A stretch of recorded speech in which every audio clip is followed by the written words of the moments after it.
Alright, y'all, so we are on chapter 2 Once Upon a Broken Heart. Let's get to it. The Prince of Hearts took a final bite of his apple before it dropped to the floor and spattered everything with red. People who don't like me call me Jax. Evangeline wanted to say that she didn't dislike him, that he'd always been her favorite fate, but this was not the lovesick Prince of Hearts she imagined. Jax didn't look like heartbreak come to life. Was this all a nasty joke?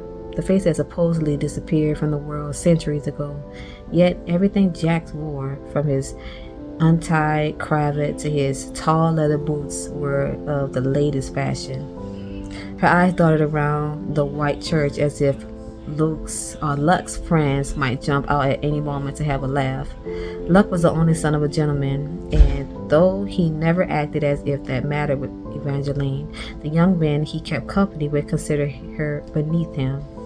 Evangeline's father had owned several shops across Valinda, so she'd never been poor, but she wasn't from the upper tier of society like Luck. If you're searching for the way out because you've come to your senses, I won't stop you. Jax folded his hands behind his golden head, leaned back against the statue of himself, and grinned. Her stomach dipped with warning, telling her not to be deceived by his dimpled smile or the torn clothes. This was the most dangerous being she ever met. Evangeline didn't imagine he would kill her. She would never be foolish enough to let the Prince of Hearts kiss her. But she knew that if she stayed and made a deal with Jax, he would forever destroy some other part of her. And yet, if she left, there would be no saving Luck. What will your help cost me? Did I say I would help you?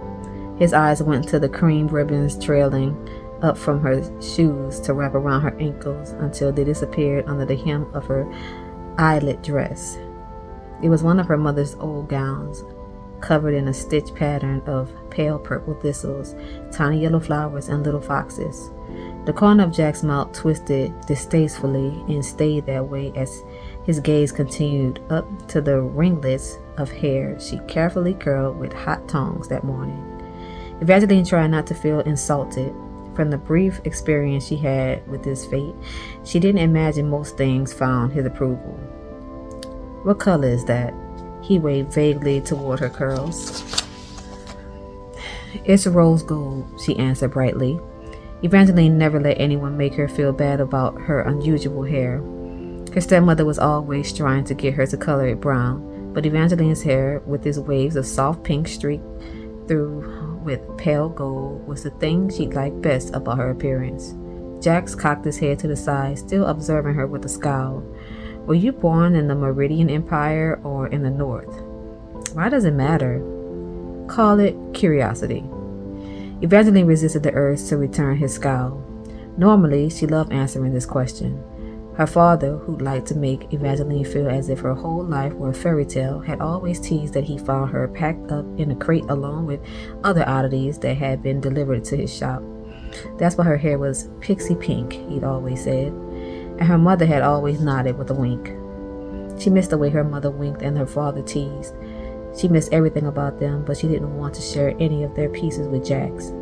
She managed to shrug instead of a verbal reply. Jack's brows slashed down. You don't know where you were born. Is it a requirement to get your help? He looked over her again, eyes lingering on her lips this time. Yet he didn't regard her as if he wanted to kiss her. His appraisal was too clinical. He looked at her mouth the way someone might study wares in one of her father's shops, as if her lips were a thing that could be purchased, a thing that could belong to him. How many people have you kissed? He asked. A tiny bolt of heat struck Evangeline's neck. She worked in her father's curiosity shop since she was 12. She hadn't exactly been raised like a proper young lady. She wasn't like her stepsister, who was taught to always keep 3 feet away from a gentleman and to never talk about anything more controversial than the weather. Her parents had encouraged Evangeline to be curious and adventurous and friendly, but she was bold in every way. Certain things made her nervous, and the way the Prince of Hearts kept staring at her mouth was one of those things. I've only kissed Luck. That is pathetic. Luck is the only person I want to kiss. Jack scratched his sharp jaw, looking doubtful. I'm almost tempted to believe you. Why would I lie? Everyone lies. People think I'm more likely to help if they're after something noble like true love. A hint of derision crept into his voice, chipping away a little more at the Prince of Hearts she'd imagined. But even if you do really love this boy, you're better off without him. If he loved you back, he wouldn't be marrying someone else. End of story. You're wrong. Her voice held the same conviction as her heart. Evangeline had questioned her relationship with Luck after his abrupt engagement to Marisol, but the question was always answered with months of meaningful memories. The night Evangeline's father had died, the night her heart wouldn't stop pounding or hurting, Luck had found her wandering the aisles of the curiosity shop looking for a cure for broken hearts. Her cheeks had been tear-stained and her eyes were red. She feared her crying would scare him away, but instead he pulled her into his arms and said, I don't know if I can fix your broken heart, but you can take mine because it's already yours. She'd known she loved him for a while, but that was when she knew Luck loved her. His words might have been borrowed from a popular story, but he backed them up with heartfelt actions. He helped her hold her heart together that night, and so many of the nights that followed. And now, she was determined to help him.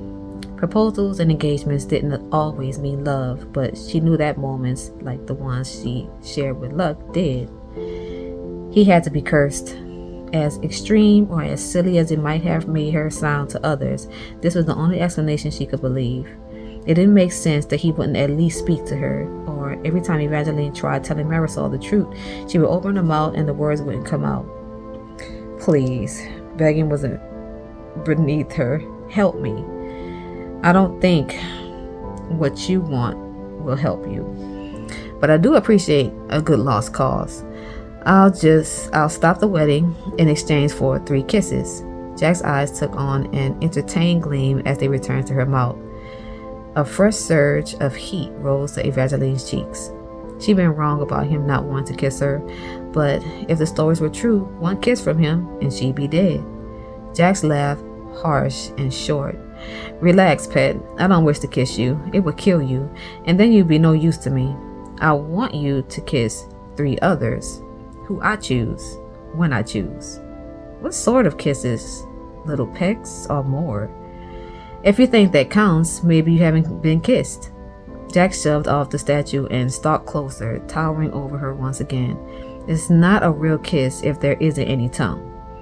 The blood she'd been fighting burned hotter until her neck and her cheeks and her lips all caught fire.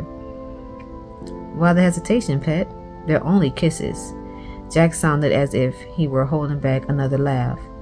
Either this Luck is horrible at using his mouth, or you're afraid to say yes too quickly because you secretly like the idea. I do not like the idea. So, your Luck is a hideous kisser.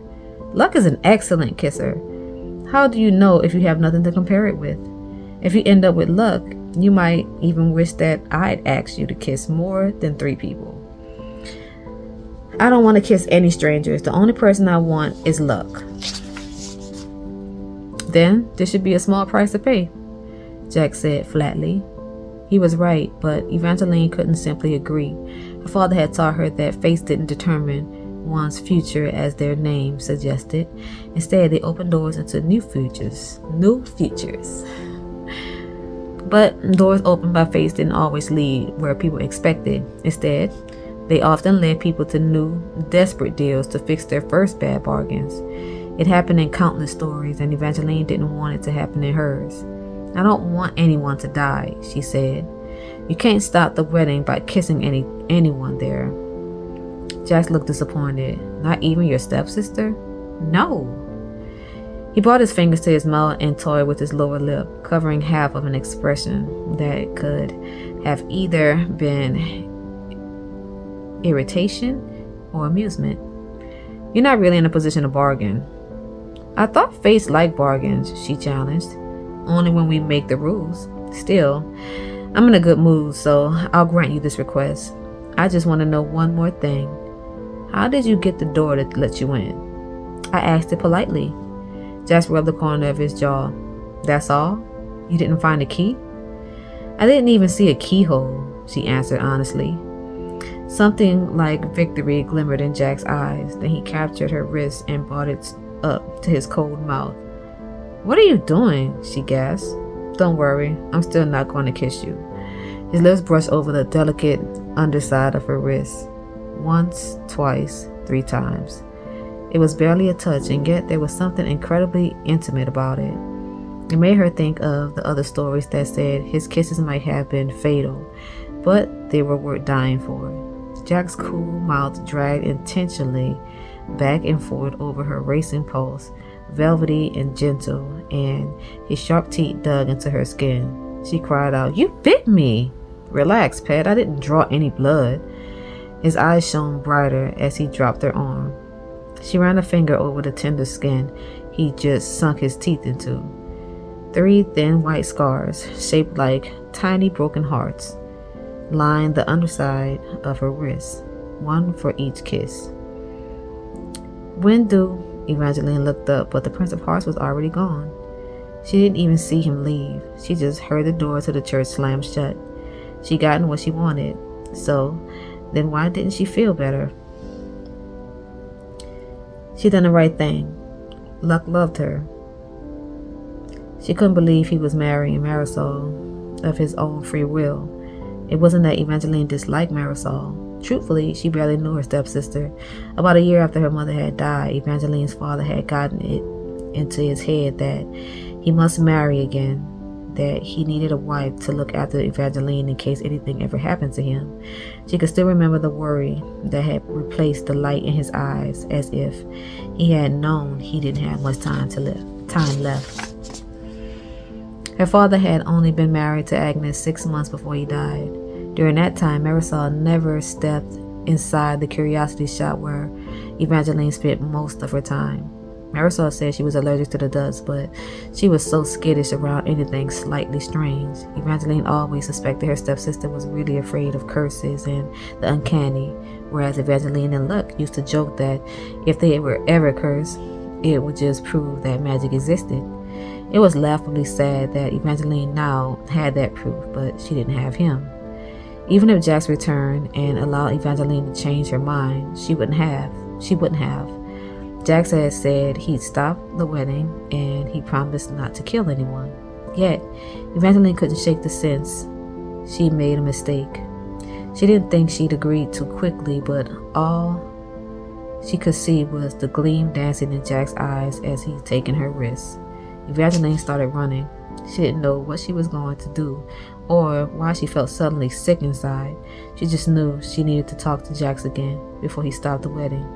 If she'd been in an ordinary church, she might have caught up with him quickly, but this was a fated church, protected by a magic door that seemed to possess a mind of its own. When she opened it, the door did not return her to the temple district.